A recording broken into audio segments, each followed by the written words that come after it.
সম্মানিত দর্শক, আসসালামু আলাইকুম। আমি এসআই রনি, আপনারা দেখছেন বাংলা মিডিয়া। বাঁচতে হলে খাইতে হবে, আর খাইতে হলে কাজ করতে হবে। অনেক সময় আমরা ছোট কাজকে আসলে অনেকেই আছে যে ছোট করে দেখি, আসলে কাজ কোনোটাই ছোট না। আপনারা এখন দেখতে পাচ্ছেন এই ভাইটি তিনি চানাচুর বিক্রি করে এবং দেখতে পাচ্ছেন যে তিনি একটু ভিন্ন রকম সাজ গ্রহণ করেছে।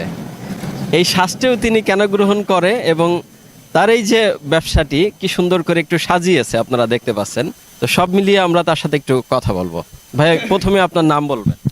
আমার নাম মোহাম্মদ নজরুল ইসলাম। এই কাজটি আপনি কি করেন এটা দিয়ে? এখানে সিরিয়া আছে, চানাচুর আছে, বাদাম, কালাই, চিপসের গুঁড়ার, আগুনের হিট। এর নাম রাখিছে পাবলিকে ঘটি গরম চানাচুর। আশা করা যায় এক গালে চাবালে আর এক গালে টেস্ট লাগে।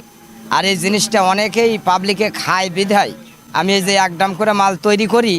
আশা করা যায় যে 9টা 10টার মধ্যে মালটা সেল করে আমি আবার বাসায় চলে আসি। এই কাজটা কতদিন যাবত আপনি করছেন? তা মোটামুটি আজ 4 বছর 6 মাস 29 দিনের মতো। এই কাজটি করতে আপনি এই যে আপনার সাজাইছেন, এই সাজাইছেন জি, এই সাজানো এই ব্যবসাটার নাম রাখেছি আমি আমার অভিজ্ঞতার উপরে। ব্যবসাটার নামই হচ্ছে রং ঢঙ্গের ব্যবসা। এর যত রং ঢং দেখাবে, সময়তে গান বাজনা হবে, ড্যান্স হবে, পাবলিক বুঝবে। 100 জন জমলে ওখানে 50 জন খাবে, 50 জন দেখবে। এই ব্যবসার নাম এই কারণেই রং ঢঙ্গের ব্যবসা। আচ্ছা, তার মানে দর্শক আমরা বুঝতে পারছি যে উনি যে এই যে সাজগোজ করছে এটার পিছনে ওনার কারণ আছে। This is business policy. সারাদিন কেমন ব্যস্ত হয় মোটামুটি এই 5টায় বাড়াবো, 10টায় আসবো, 2000, 2200, 2800 যা হয় আল্লাহ দেয়। 2200 বেচা কেনা করার পরে আপনার বেনিফিট কেমন থাকে? ওই 500-700 টাকা থাকে। আপনি আমাদের দর্শকদের উদ্দেশ্যে বা বাংলা মিডিয়া পরিবারের সদস্যদের উদ্দেশ্যে কিছু বলবেন? কি বলবো আমি, বলেন। আমার কর্মটাই এটা। এই যে রওনা দিছি, এখন গান ছেড়বো, ড্যান্স করব, পাবলিক জমবে, বেচা কিনা শুরু হবে।